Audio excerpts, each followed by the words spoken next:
Hi gang, Rob here. It is the morning of 4 November 2015 and I've got another video from the sharpening bench for you guys. This one's going to be on a pair of knives, Big Sister, Little Sister, from Bradley Knives, which are made by Benchmade. And these are the Alias 1, the larger model, and the Alias 2, the smaller. Both are titanium frame lock knives with S30V blades, both in a nicely stone-washed over satin spear point configuration.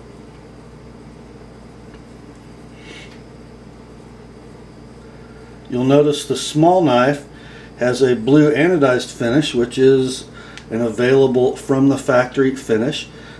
The large knife has the normal blasted gray titanium. So what is the Alias? Well, let's get the small one out of the way for just a moment, and I think it will all become clear. What is the Alias?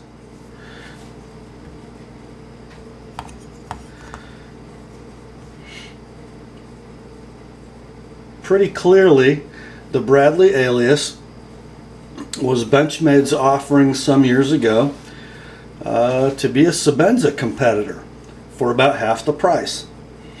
And there is a old and well-known video on YouTube by one legend, nothing fancy, that compares the Bradley Alias quite favorably to the Sebenza. In fact, almost makes the point that it would be silly to buy a Sebenza when you can buy a Bradley Alias for the same price. Back in the day when the Alias was released, I believe Sebenzas were still made in S30V, as is the Alias. They both feature the same 6A L4V titanium frame lock handle configuration. They're almost identical in size. Interestingly, in the large configuration, the Sebenza is about half an ounce heavier than the Alias. But in the smalls, the Sebenza is 0.2 ounces lighter than the Alias. And like I said, physical dimensions almost identical.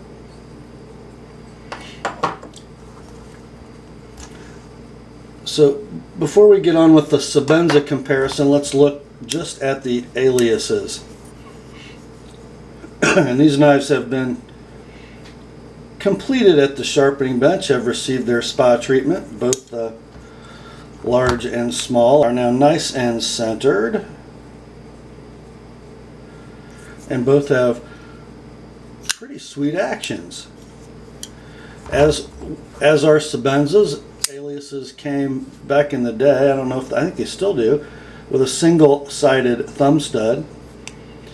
These are removable with a T6 Torx screw. Now these are a standard adjustable by screw pivot with phosphor bronze washers on each side. I believe the small Alias has two like-sized washers, whereas the large Alias, much like a Sebenza, has a larger diameter washer on the offside from the lock to give the blade better support and to foster smoothness. Both these knives are very smooth, and both of them have better detents than we're used to seeing from many Benchmade frame locks. Their flickability is quite excellent. I believe both of them will just about drop free when the lock bar is released and the tension's taken off the detent ball off blade. Just nice and smooth and free, no blade play. Well done for sort of a standard pivot knife. If you'll notice, it's kind of hard to see under these tip-down oriented pocket clips, although they can be swapped for tip-up carry. We've got this sort of forward lock interface where the interface of lock bar to blade tang, instead of being sort of backing down like we'd see on a Sebenza, the pivot interface is sort of rotated up to about 1 o'clock, which was a geometry that I liked when I first saw it, but you always end up with this one little goofy characteristic. I don't know if you can hear this,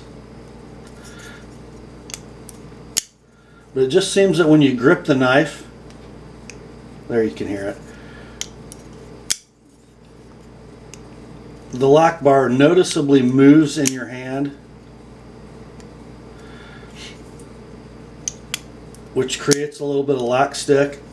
And I believe it's true on both large and small. Just about every knife I've ever seen with that there you could hear it, with that interface location, you have that issue.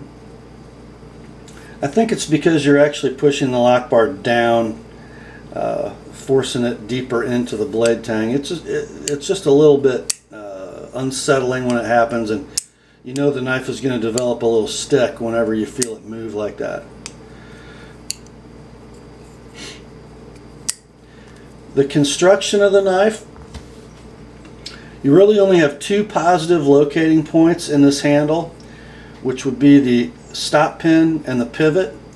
Both these standoffs in the back are non-shouldered, so all we're doing is holding the knife together back here. We're not fixing the orientation of the scales to each other,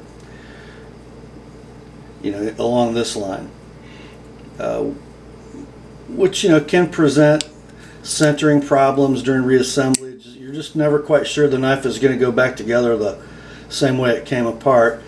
These 2 locating points are so close together.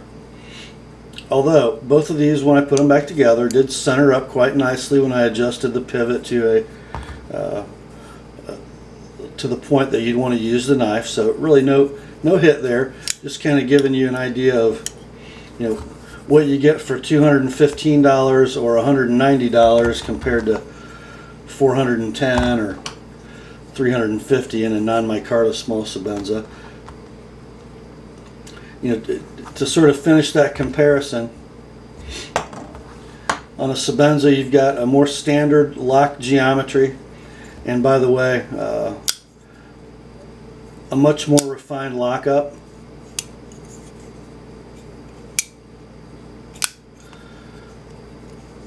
This is my oldest one, and frankly my most buttery smooth of all the Sebenzas I own. That's sort of how they go. They just get better as they get older. And then you have 3 identical pivot barrels going through bushings, super tightly fit. The back assembly screw, the stop pin, and the pivot are actually all constructed as positive locators on the Sebenza. Also, the hardware, or the blue anodized hardware on the Sebenza, is all titanium, whereas on the Alias you can see there's a pretty significant color difference in that anodizing from the thumb stud on my worn thumb stud on the Sebenza to the Alias. If we go to the back here, you can really see it. The reason this hardware, thumb stud and 2 standoffs, are aluminum on the Alias.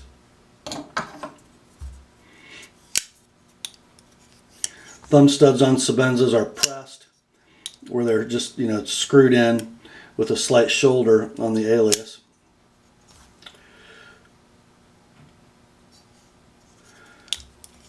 How's the ergonomics on these guys? Well, let's see. Actually, except for that annoying lock bar movement, pretty good. The finger groove is cut pretty perfectly for the index finger to wrap the knife in a saber grip. It's very comfortable. The corners on the Alias are quite sharp, and you do feel them. I will say that. In the hammer grip, very nice. In the overhand pinch grip, pretty good. and in a tactical position. Okay. All in all, pretty good. About what we expect from a Benchmade frame lock, with a little better action and detent than most Benchmade frame locks usually exhibit. So kudos to the Alias for that. Let's talk about these blades for a minute. This is kind of odd. And these are the first Alias I've ever had in the shop. The spear point blade works quite well on the large. It's very attractive. Looks like it would be awesome for piercing.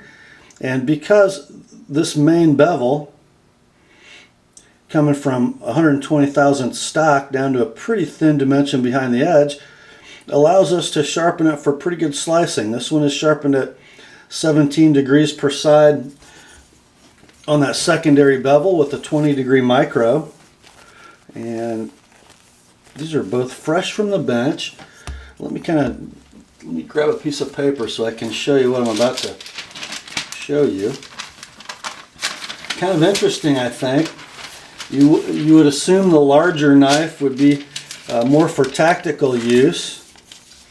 You would expect a smaller knife to be more of an EDC blade, so I would kind of hope my best slicing ability would come from the small. That, guys, came out really nice with good slicing geometry. Now let's look at the small one. We have a blade that's not nearly as broad, and this flat seems to be more in the center of the height of the blade. Same blade stock thickness, so if my primary bevel is much shorter top to bottom, that means my angle is going to be much steeper, and frankly these are not thick, they're not thin behind the edge. Take a look at these two cutting edges next to each other. The large on the right, secondary bevel is narrower than the small on the left, but this is sharpened at 22 degrees per side. It is chunky behind the edge. Couldn't really modify that much or my spear point would have looked all jacked up. And because of this issue back here at the blade heel, which we'll talk about more in a little bit, it would have looked more ridiculous than it does now. And this is the geometry that the knife had from the factory. And I really couldn't see altering it much without making the blade look goofy.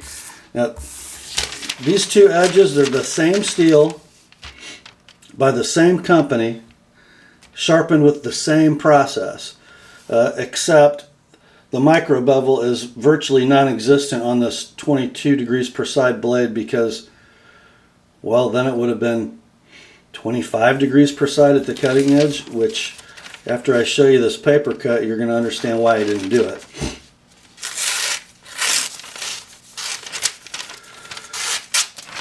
Notice that it doesn't cut nearly as freely as the large. Even this very limp catalog paper,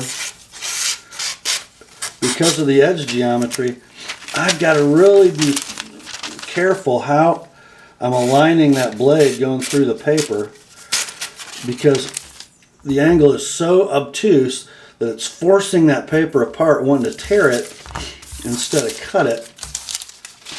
Both knives are extremely sharp, but this cutting geometry just blows, and there's not much you can do about that. Both these knives will easily shave hair. They do part flesh doing your 3-finger Murray Carter test, but this just is not a slicer, which I would kind of prefer in the smaller knife. It's just blade geometry that doesn't work. They should have made this maybe a drop point or a clip point with a nice tall grind in order to get good cutting edge at the base. Here's the other issue I sort of have with the Alias. Let's take a close look at the heels of these two blades, small Sebenza versus the Alias.